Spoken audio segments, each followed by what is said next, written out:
पुणे के तालीमी इदारे आजम कैंपस की मस्जिद आजम कोरोना मुतासरीन के लिए क्वारंटीन सेंटर बन गई है, जिसमें सोशल डिस्टेंसिंग के तकाजों को पूरा करते हुए 60 अफराद रह सकते हैं। किसी मस्जिद को कोरोना वायरस से जंग के जो लड़ी जा रही है उसमें इस्तेमाल किए जाने का ये पहला मामला है।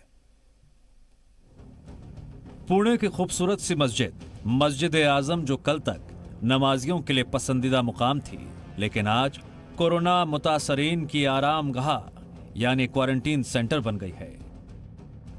यहां 2 गज के फासले की पासदारी करते हुए बेड लगाए गए हैं।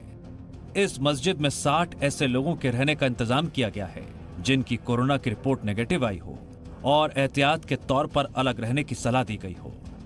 आजम कैंपस के चेयरमैन पीए इनामदार इसे मजहब का असल फराइज करार दे रहे हैं।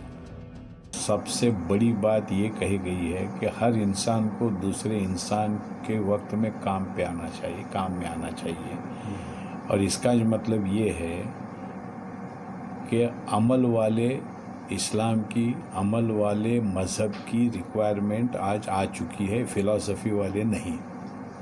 और हमने वही काम किया है जो फ़िलॉसफ़ी कहती है और हमने उसको अमल में लाया है, कोई फेवर बोल के नहीं।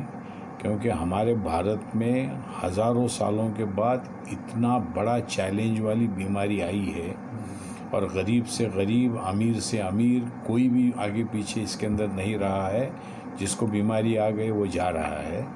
तो ऐसे हालात में सिर्फ मज़हब की फ़िलॉसफ़ी की बात करके नहीं चलेगा। हमको अमल करके वो फ़िलॉसफ़ी पे चलने वाले हम भारतीय हैं, ये बताना पड़ेगा। मस्जिद में सफाई का पूरा इंतजाम किया गया है। क्वारंटीन में आने वाले लोगों के खाने पीने, यहां तक कि दवाई का भी इंतजाम है।